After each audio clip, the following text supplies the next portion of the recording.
Love this podcast? Support it and sponsor today. Simply head to ozcastnetwork.com for details. Love on Campus acknowledges that we meet on the traditional lands of the Kaurna people of the Adelaide Plains. We recognise and respect their cultural heritage and beliefs and relationship with this land. We acknowledge that these lands are of continuing importance to the Kaurna people living today, and we extend that respect to other Aboriginal language groups and other First Nations people.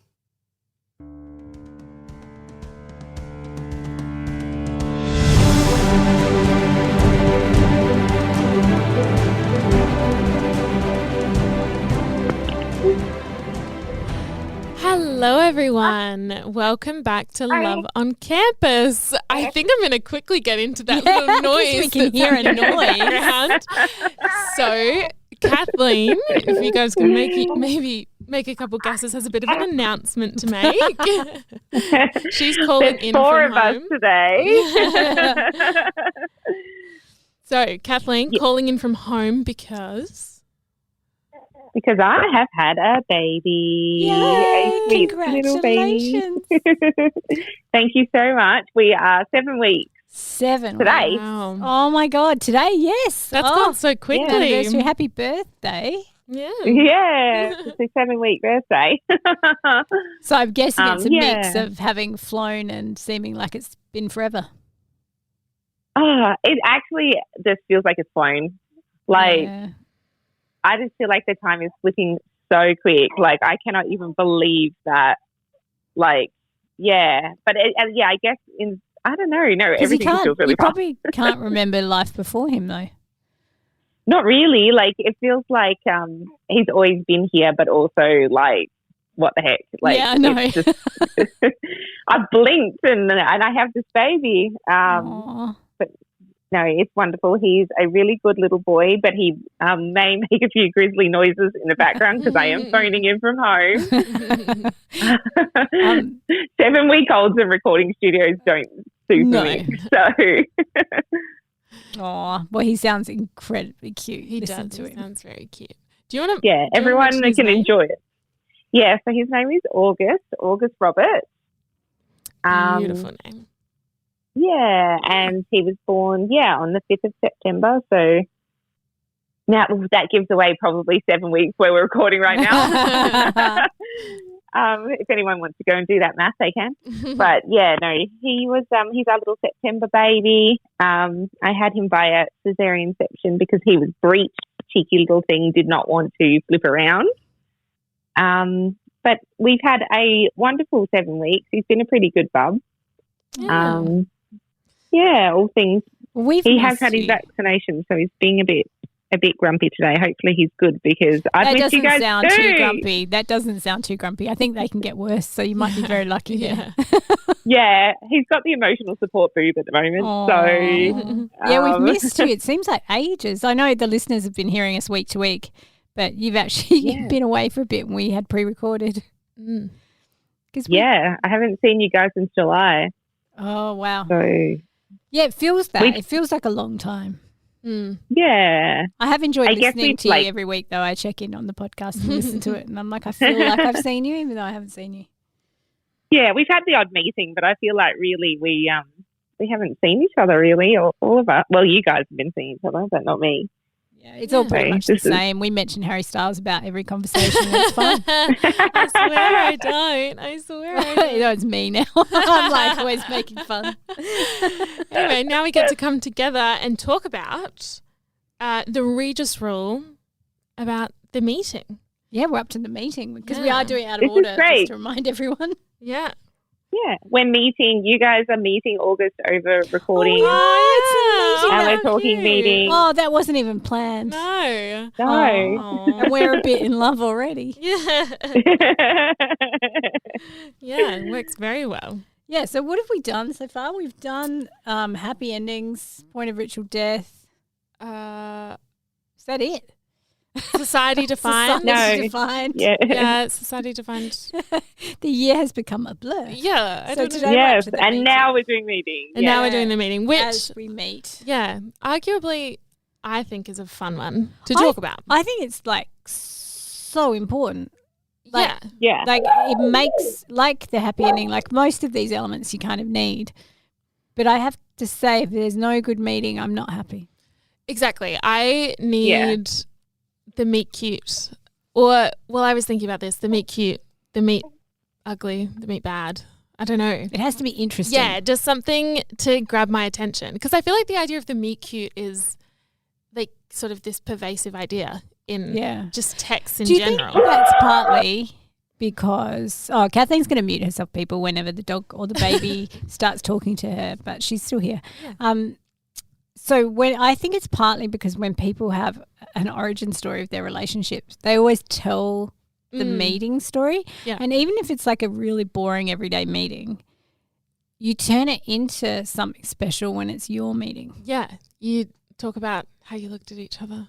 Yeah. And how the conversation just flowed. And even the door kiss, what do you call it? The ick. Even the ick. Oh, we're just going to make that noise whenever we hear the baby. Baby's dog. It is a romance. Oh my gosh.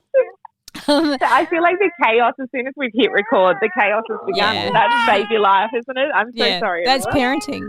That's just parenting. Yeah. I don't apologise. Everyone is really enjoying hearing your baby and your dog. Too bad if they're not.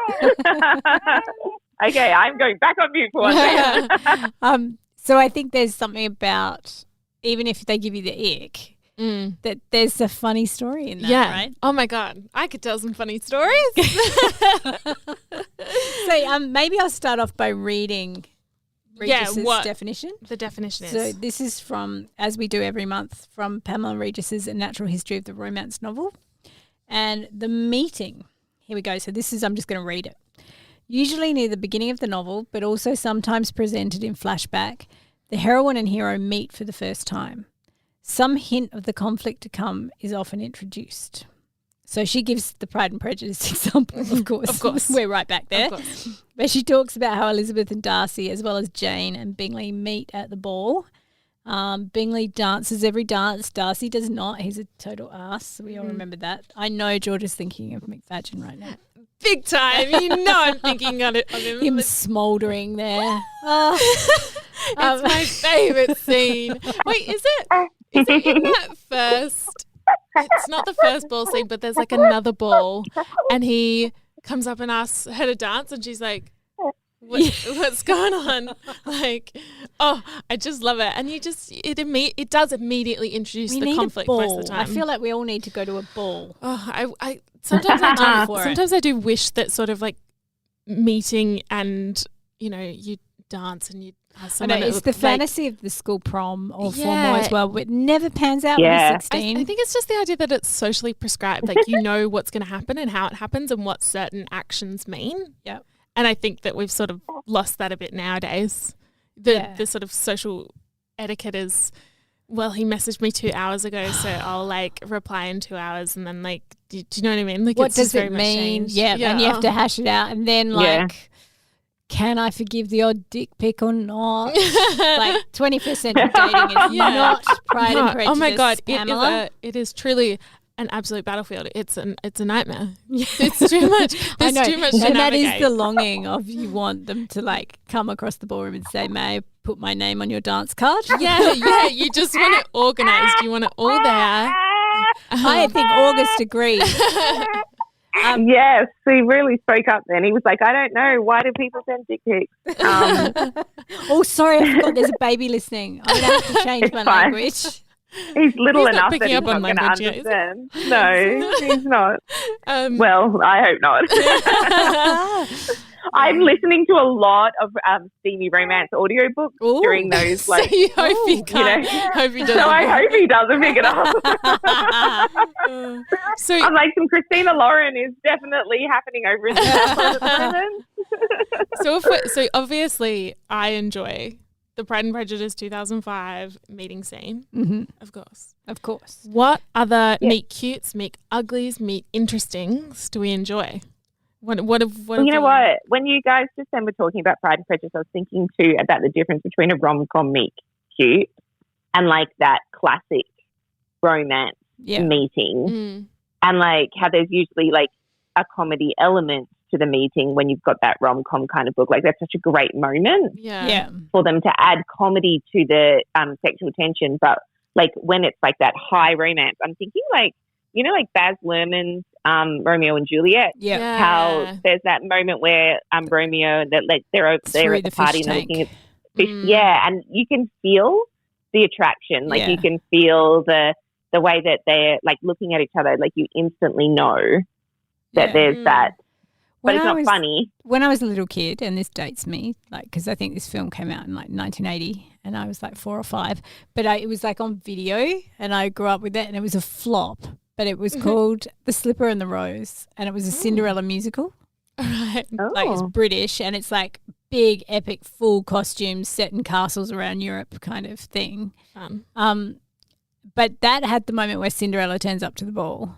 Yeah. And he's standing dancing and the music stops and he just looks at her across the ballroom. It's the cheesiest moment and it still now gives me that giddy feeling that Georgia talks about.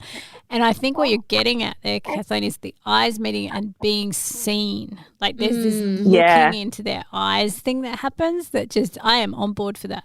Just like the immediate, like it's someone to immediately like you also is this. Yeah. Because I see lots of people for the first time and I think they're hot, but you never have like that. Do you know what I mean? But you don't often stare into someone's eyes. Yeah. It's a very intimate thing to sit and stare at each other. Yeah. Georgia and I just did it then and like we couldn't quite hold a gaze. Careful, I don't want to fall in love with you. I can't hold like I can't hold like eye contact with people I'm on dates with. Like someone I've never met because before. it's really revealing. Because if you like them, they can see it. Oh my God. Like just like thinking about when you first rock up to a date. Yeah. And you like have to be like, oh, are we going to hug? Like, are we going to do like a kiss on the cheek? Like what's going on? And I was on a date and we like met at the bar for the first time. Like we were both standing at the bar and then we got around and we sat down and he goes, sorry, I really don't like talking at the bar because I know the bar people are going to start talking about, oh, are they on a date? Like what's going on there? And so like the first time we met, it was a bit like, oh, now I'm feeling surveilled already. Yeah, I know. Like it just, I think every meeting they know you're on a date. Come on. I know. Us not talking isn't going to make that better. But like, I don't know. I think about a lot. Just those first bumpy, awkward moments. The meeting is the best. If it works out, it's so good. And even just remembering it, you get all the warm, fuzzy feelings. Yeah. But what I find interesting, so Regis talks about how in most romance, the barrier is kind of evident already. I thought it was really interesting. So she says here, where is it? Sorry.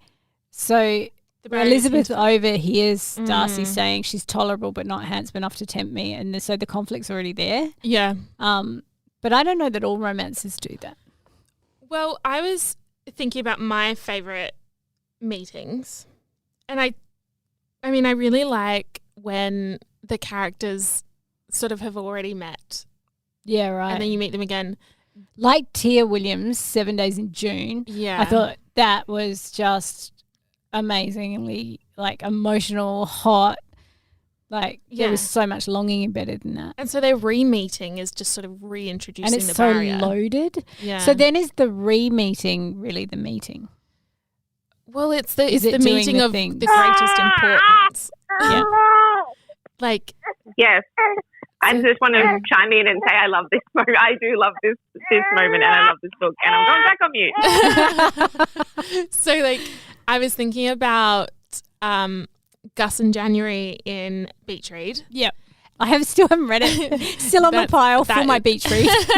That is my favourite. M. Hen. She's it's the best. And I think I like it because one of the big sort of reveals, there's a spoiler alert, is this thing where she goes, oh, he always hated me in college. Like he always, borrowed pens from me because he was trying to annoy me and he always came in late and he always critiqued my work and blah, blah, blah.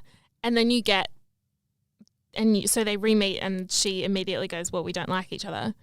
And then there's this clarity about the meeting, and when they first met, he goes, no, I was coming in late because I always wanted to choose the seat next to you, and I was always critiquing your work because yours was the only writing I liked. There's another book like that I read recently, and I can't remember what it was. Oh, no, it's our first book club, Love on the Brain. Love on the Brain, that's also my other example. Yeah. Like, there's this sort of, I suppose it's miscommunication, this idea that he liked her they're not immediately. big-headed, these girls, are they? Yeah, they're not no assuming. Yeah. Whereas a man like looks at me and I go, he is in love. It is true. Like, as you age, you have these moments where you run into someone years later and they'll say, I always had a thing for you. And you'd be like, I had no idea. Why did you not ask me out? Yeah. It seems like it's quite a common thing in romance novels, this re-meeting. Nice guys don't always go for it. Approach women. Yeah. And women historically have not approached men. Yeah. I mean, I think there have always been women who have done it. Yeah. But in terms of the narratives, it hasn't always happened. The re-meeting seems sort of popular. It happens a bit. Like, I do love a re-meet. Yeah, even in Happy Place as well. That was not really a re-meeting, but... So as a writer... Our book club book this week is kind of like that, I guess. Yeah, they had already met as well, yeah. Yeah. That's true. We were talking about it off air and we were like, actually, yeah, because you don't really see their first meeting. No, they... No, and it's a series, so if you've read the first book like me, you kind of do get a little bit of that, but even then, you really don't. Like, it's probably a great time to remind everyone what book club book is this month. We're doing Mistletoe and Mr. Right by... Sarah Morgenthaler. Sarah Morgenthaler. It's our Christmas book. Because can you believe we're up to Christmas? Somehow we're up to Christmas. No. Insane. Have you got the decorations up yet, Kathleen? I will by the time this goes there. This feels late for you, Kathleen. This feels... Nah, pageant day. We still stick to pageant day. Because I mean, those of you who listen from outside of SA won't know what that means. But we will tell you about pageant day in our Christmas episode. How about that? Yes. Because it is a thing around here. And pageant day is early this year, so my Christmas decorations are going up early. But yes, we're doing Christmas-themed episodes this month, of course. Christmas romance next episode as the subgenre. Which is really exciting, and we're hoping August will sleep because Christmas romance is the subject of Kathleen's research. And so we're going to be asking her lots of questions. Anyone but Kathleen talking about Christmas romance. It's just wrong. Yeah. It's just wrong. Hopefully he plays ball. I think that if we get the bouncing out this episode, then he'll sleep next episode. If he doesn't sleep, we can record out of order so that we make sure you're fresh for Christmas. I have to host though, so I think either way we're in trouble if he doesn't sleep. It's very exciting that he gets his first Christmas this year. Yes, I'm so excited. Very excited for you. I get to introduce him to Christmas, which is a form of meeting. Does he have his own stocking already? Not yet, but he will. He does have matching Christmas pajamas with me and Dean, though. I've already bought those. And the lovely kid, you bought him Christmas pajamas. I bought candy cane onesies. My kids said they'd disown me if I bought matching pajamas for everyone. Not allowed to. They're a little bit old for it, to be fair. Any kind of teenager where your mum rocks up with matching pajamas, I doubt they're wearing them. I was going to ask just then, are there like Australian Christmas romances? No, wait, I'll leave that question for we'll do it next episode because yes, there are. It definitely is. But okay, here's a better question. Here's a meeting question. I mentioned Beach Read as one of my favourite meet cutes sort of meetings. I haven't done my homework. Yeah, get thinking, Amy. What are your favourite meet cutes or meetings, just meetings in general? I jumped to meet cute because that seems to be sort of what we think about when we think about rom-coms. Meet cute, because they're a little bit funny and sweet and they make you go, ooh. If you've watched The Holiday, a Christmas movie, they explain what a meet cute is. So good in that movie. When Jude Law's banging on that door. Sorry. Can't help it. I mean, Jude Law's not explaining it, but yes, that is also a lovely, that's a great meet. Oh, do they explain it in The Holiday? Sorry, I'm just thinking about Jude Law. Yeah, they're like, start next door. I need to start making a list of all the men I say I'm in love with on the podcast because it's an exhaustive list. It just never stops. I was thinking about, because one of my favourite rom-coms is While You Were Sleeping. That's a bit of a tricky meeting. That is, I just showed that to the kids last Christmas for the first time. I love it is a bit, it is Christmas. It's a Christmas film. film. Oh my God. We should totally my stick to God. Christmas texts now. I'm going to try and think of more. While you know You're what? Sleeping is so good. Serendipity is the one that, and I was going to mention Serendipity, which is also a Christmas one. How they meet in the Serendipity. and with the gloves, they with both the grab ice skating. the gloves. And that's all about them meeting and being able to meet again. The barrier is the fact that they haven't met again yet. Oh, yeah, because they grab the glove at the store, and they buy one each, and then have this beautiful date, and then one of them writes it on a note, and the other one writes their phone number on a book, and they have to find it. If fate will ever pair them up again, then they'll find the note and they'll find the book. Yeah, that's a good one. And it's like the ultimate meeting. I like While You're Sleeping because, she has a little crush on the guy who's going through the train thing every day. But then she meets her brother. I know. And the minute, the brother's smitten with her immediately. Oh, immediately. The way he stares at her all the time. Oh, I also love him. Bill Pullman. Bill Pullman. You're the first person I've ever heard say about that film that you love him. Really? I think he's so cute. His son's now an actor. He was in Top Gun and stuff. Yeah. Also gorgeous. Oh, there we go. How many names have I dropped this episode? we've got father, son, Bill and Lewis Pullman. Yeah. We've got Jude Law. And there'll be more. I'll keep going. Harry Styles came up before we even Harry Styles did come up. the topic. That's a thing now. Yeah. So that's a good meeting, and I'm on theme with Christmas. You are. Yeah, I know. I'm trying to rack my brains now. Yeah. Any fabulous meat cutes that you like, Amy? Do you know what? Now I'm trying to think of some original ones. Yeah, so I'm not there. No, I really like old Technicolor musicals. Yeah. I think Singing in the Rain, where they meet in the car, is really funny. He's a big movie star and she pretends she doesn't know who he is. Love it. And that's adorable. But also, just to stay on my Westerns, Seven Brides, Seven Brothers, the way he comes to town looking for a wife and she's just a really good cook. Yeah. So he just wants a cook, but she kind of finds him hot. That's kind of cute. Oh my gosh, was that kind of your like a little bit of inspo Morgan? Yes, basically. There's a lot of riffing on Seven Brides, Seven Brothers with the McBrides. Yeah, I'm like, now that you said that, I'm like, oh my God. With Bo as well, and with there's a few more coming up. That's great. Okay, I want to talk about two. I actually have a list of 1,000 of them, but of course. My two, one you're going to not like, Amy. Oh. One is Notting Hill. I actually really like the Notting Hill. Yeah, it is. I'm just going to be quiet. If you want to hear my rant about Notting Hill, please go over to my other podcast, Word Docs, where there's a whole episode called Notting Hill. But I actually like the Notting Hill one for the second meeting. When they meet in the bookstore is funny and everything, but I actually love when they re-meet during the interview. Yeah, right. When he goes to pick her up for the date, they're actually probably there, and I feel like that's a second meeting, really. Yeah, because I think there are often second meetings a lot in romance. Yeah, because I've written that down as a double meeting. I was going to say the bookshop thing because there's something so romantic about being in a bookshop and you're both looking at books, and then you sort of, I don't know, meet eyes. And then there's something very romantically charged about a bookstore. It's like being at the airport and you see someone your own age and you go, we're going to fall in love, obviously.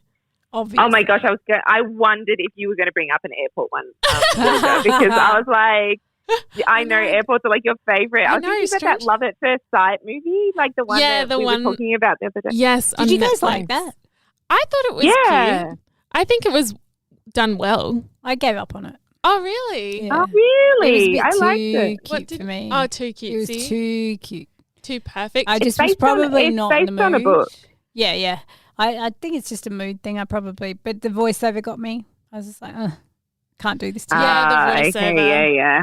It was it's all based around statistics as well. Do you know what the ending I just want of it was cute? Emotion, the earnestness in my romance. I like an earnest romance. To be fair, the ending of it was really cute because they end with just a kiss, but because it's statistics based, the voiceover goes, they had 12,801 kisses in their lifetime. They had this many, they made love this many times and they did this and they did that, and that's actually really sweet. But that's a good meeting, I think. Like they did it well. Yeah. Yes. And I definitely was like, Georgia should probably, like, I was like, Georgia will love this for the airport alone. I do like airports. I think the new Meg Ryan one looks interesting. Yes, that one looks that's a re-meeting. Yeah. That's a re-meet. Yeah. I don't know. What else have you got on your list, Kathleen? So I also have Sleepers in Seattle as like a really that's great one of my twist favorite on the meet. films. So clever. And it's a great twist because they don't meet from the very end. Like technically they don't meet. The barrier so is clever. that they haven't met. Yeah. But when she travels there and she's on the side of the road and they stare at each other, when he sees her at the airport and follows her out of the airport, did you see that, Georgia? No, I haven't actually watched it. Have you ever seen Sleepers in Seattle? Oh my God, That's please really watch it. It's so good. I feel like it's so clever. So many I haven't watched, but like that's okay. They're generational. I haven't watched The Princess Diaries, honey. That's a good meeting. That's a good meeting because they meet in The Princess Diaries. They meet and she likes him, and then the barrier comes later where she goes, "Oh, you're trying to steal my crown. How dare you?" Yeah. That's very good. But when you mention anything Meg Ryan, you have to mention When Harry Met Sally. You have to. Oh my God. And that meeting is so good. Yeah. When they're in the car traveling across the country. You've got Mayo as well, because that's a re-meet, because she meets him when she thinks he's an ass. Yeah. And then she meets him when she knows that. Well, there's probably three, because there's the one where she doesn't like him and she's got a pen pal. There's one where they slowly become friends, and then there's the one where she realizes he's her pen pal. Yeah, because really they're meeting online for the first time as well, really, aren't they? Like, yeah, so maybe it's 4. That's very clever, actually. There's just so many. I feel like the meeting is the most Yeah, I feel like it's such a flexible moment to play with in a romance. And you know what a good one for a book is? In The Flat Chair, how they like meet as roommates, but they really meet each other every day through those post-it notes. Like, that is a really good example.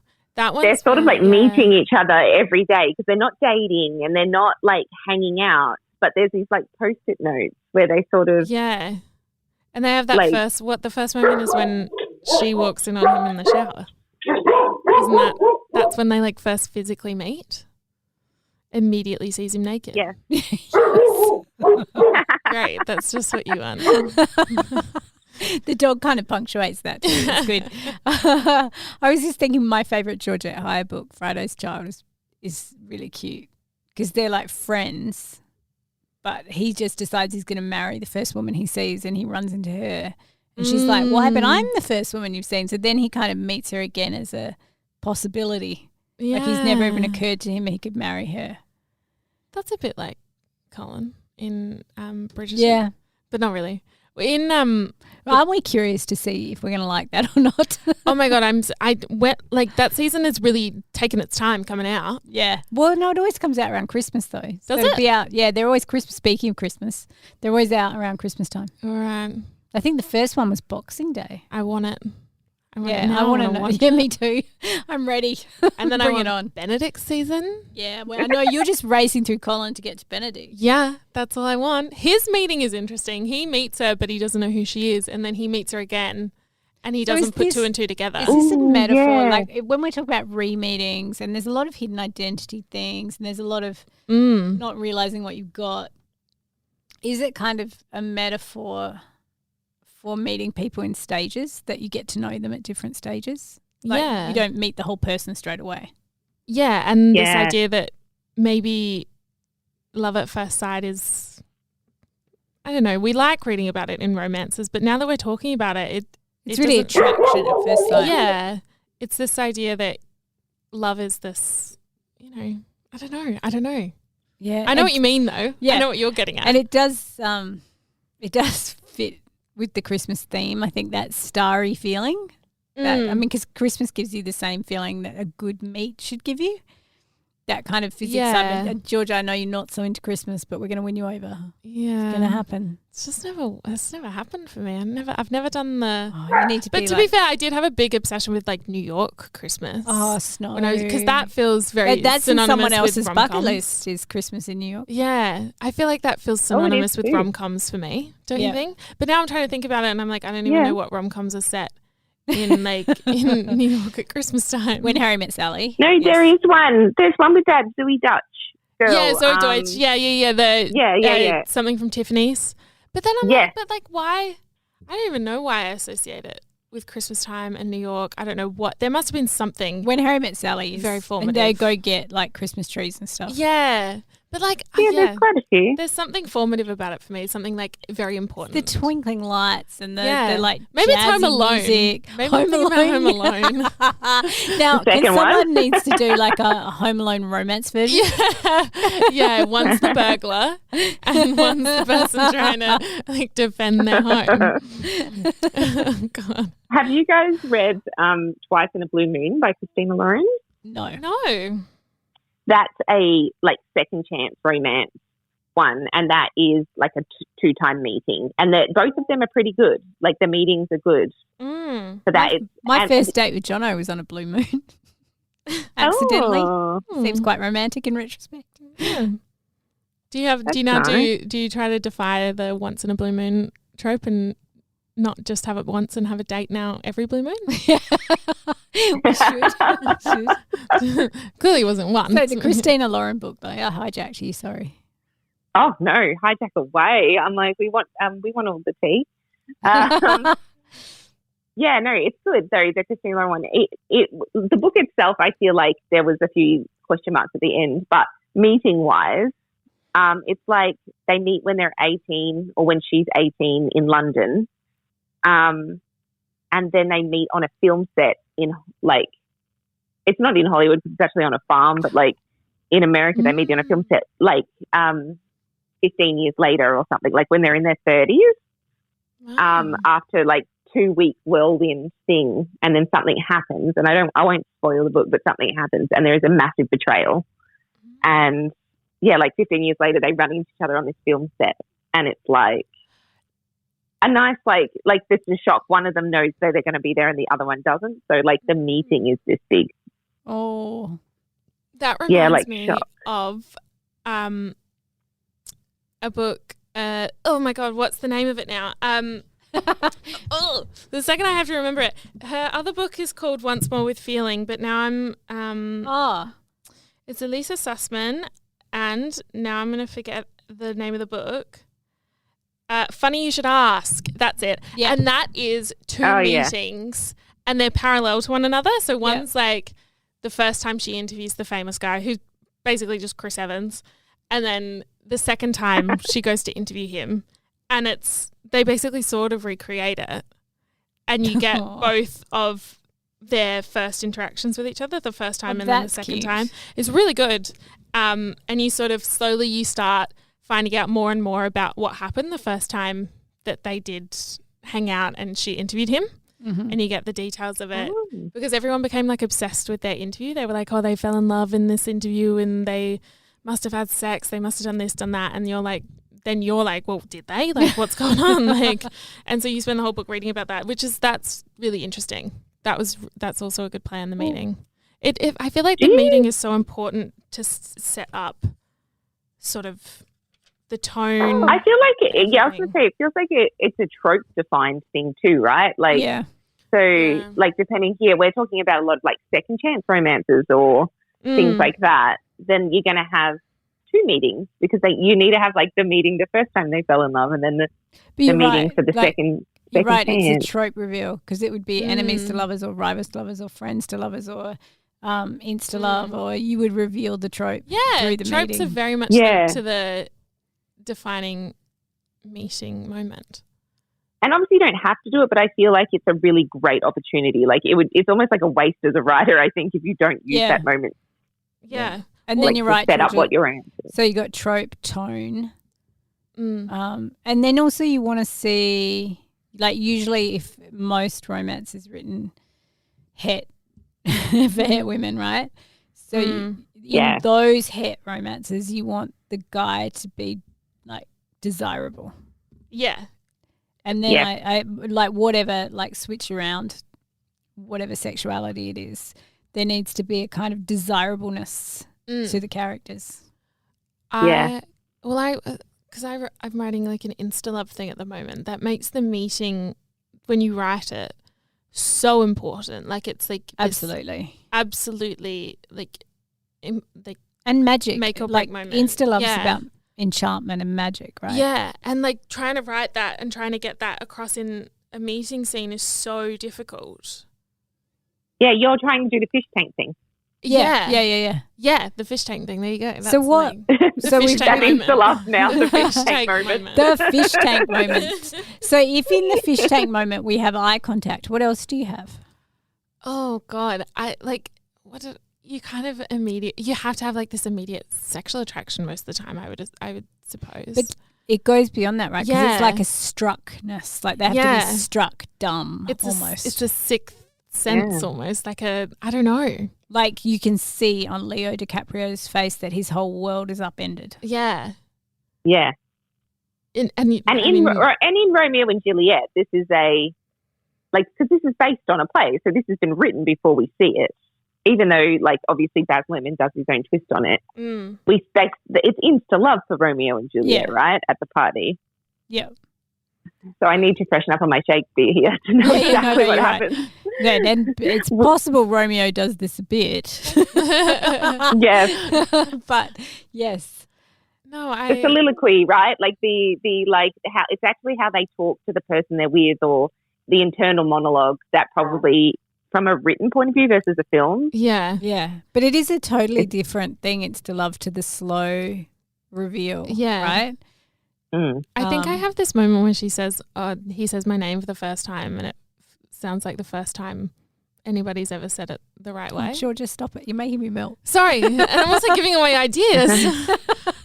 No, I've seen it. That's in writing. No one can have it.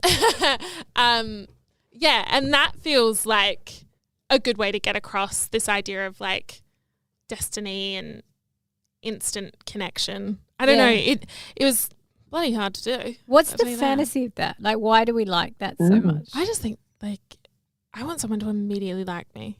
I want someone to look at me and go, yeah. It's like, not even desirability. but it's transcendence. It's not. It's not just desirability. It's not just God, you're hot. I want to bang you.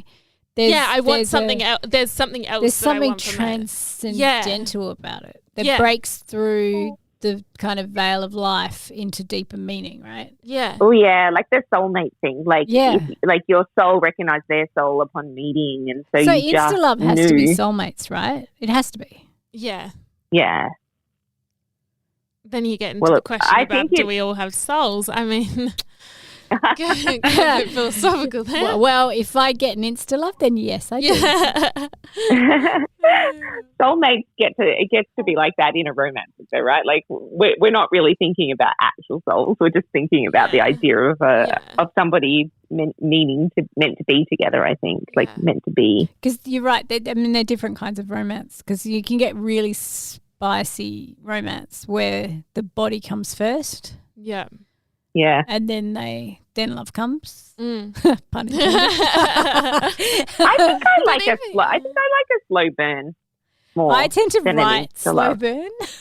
Or everything I've ever written, I think pretty much has been slow burn, except for I've got a book coming out next year that is my first not slow burn. One of my favorite novels is like immediate sex. Which one? Is this Christina Lauren again? Yes. I think Sweet Filthy Boy is the name of it. Sweet Filthy Boy. That's the next book I have on my audio list. Yeah, I haven't got to it yet. You know, I've heard it's quite spicy. Yeah, filthy is a good descriptor for it. But yeah, they like. So should I wear headphones when I'm breastfeeding August so he doesn't hear? Yeah, probably. There's like they meet in Las Vegas, and he's like. To be fair, it is a bit insta-love-y because he sees her and he's just like, well, I need to talk to you. Like, there's like this like immediate connection. And then they like spend an entire night in Las Vegas banging. You even made banging sound romantic, Georgia. Well done. and then she flies to Paris, and they get married. It's like a shotgun, like. And then there's more banging. And then there's more banging. Banging ad infinitum. It's just all about banging. Banging in Las Vegas, banging in Paris. Insta banging. But that makes like the instant connection thing work quite well. Yeah. What's the worst kind of meeting? Like, what's the kind of meeting you don't want to see in a romance? Have you got one? Ooh. I get really annoyed if they already know each other and I don't get to see it.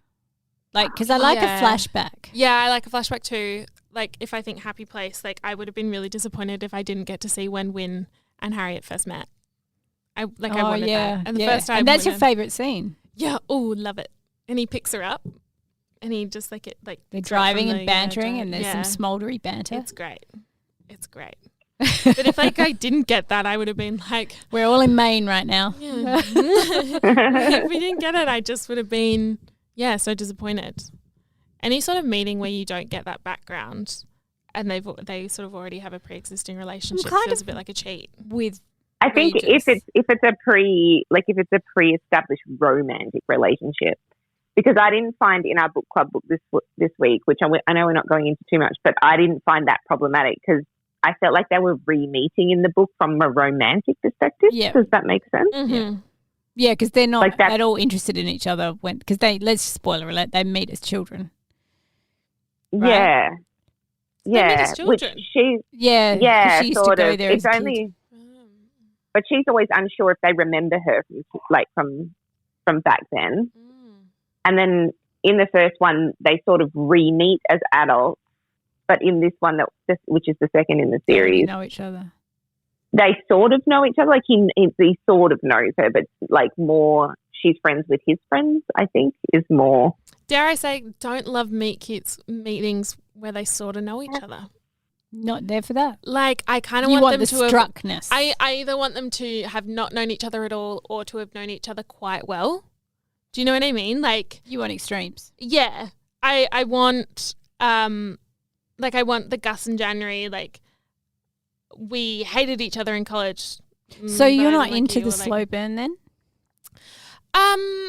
Because this one's probably a slower burn. I like slow burn, but I was going to say, you like Pride and Prejudice, right? Pride and Prejudice is a slow burn, right? I do. I like when there's a tension. Do you know what I mean? Like, if there can be a slow burn, but I want there to be, like, there's always a tension with Kit McBride and with Kit and... Oh, he's smitten though from the start. Well, I like that. He sees her and he's like, yes. But it is slow. Like you get 3/4 of the way through and they still haven't kissed. And I'm Johnny, like, I said this thing in class about we were teaching, what is it, Mr. Bridgerton? What's it called? Meeting Mr. Bridgerton? Romancing Mr. Bridgerton, the Colin Penelope book. And my partner had said about my book, Kit McBride is just nice people being nice to each other. And that's what I think about romance. Yeah, that is nice people being nice to each other. Absolutely. Yeah, I was thinking though about when Georgia loves Pride and Prejudice because I think you particularly like that film. And something that film does that the book doesn't necessarily do is you get to see his face. Yes. And you can see this kind of unwanted attraction warring with his snobbery. Whereas in the book, he might say she's handsome or whatever. But I don't think you get that same smouldering thing that you're getting in the film. Well, I like that. And you get a nice payoff at the end, right? Like when they had that meeting on the field when they're walking. Yeah. And he says, "You've bewitched me, body and soul,or whatever." And it's He's got his shirt open. He's got that coat blowing in the wind. He's still smouldering. I could. But it's almost like a meeting of people who are finally ready to be in love with each other. Yeah. Like it's like a meeting all over again between the two of them. And he makes that beautiful speech, and you're like, soon. I reckon the two of them would smoulder over toast even after they're married. Oh God. I could talk about meetings forever, but we're coming to the end of our episode. We're going to have to wrap up, otherwise you guys are going to be listening for hours. Yeah, because we can go on for hours. Poor August can't have that. He's actually kind of like just chill, just sitting here. He's not asleep. Silent. He's not anything. He's just sitting here watching you guys on the video. So, thank you guys for joining us. Yeah, it's been fun. Yeah. Come meet us again next week. Yes, come meet us again next week. We'll be talking Christmas romance for the subgenre week. I love Christmas, and so does Kathleen, and we're going to convince Georgia. Getting in the Christmas mood.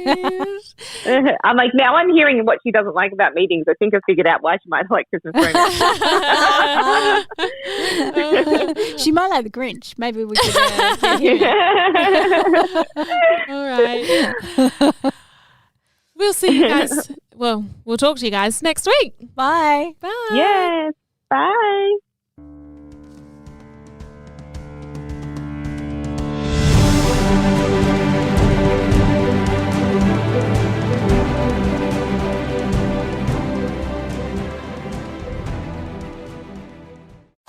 Love this podcast?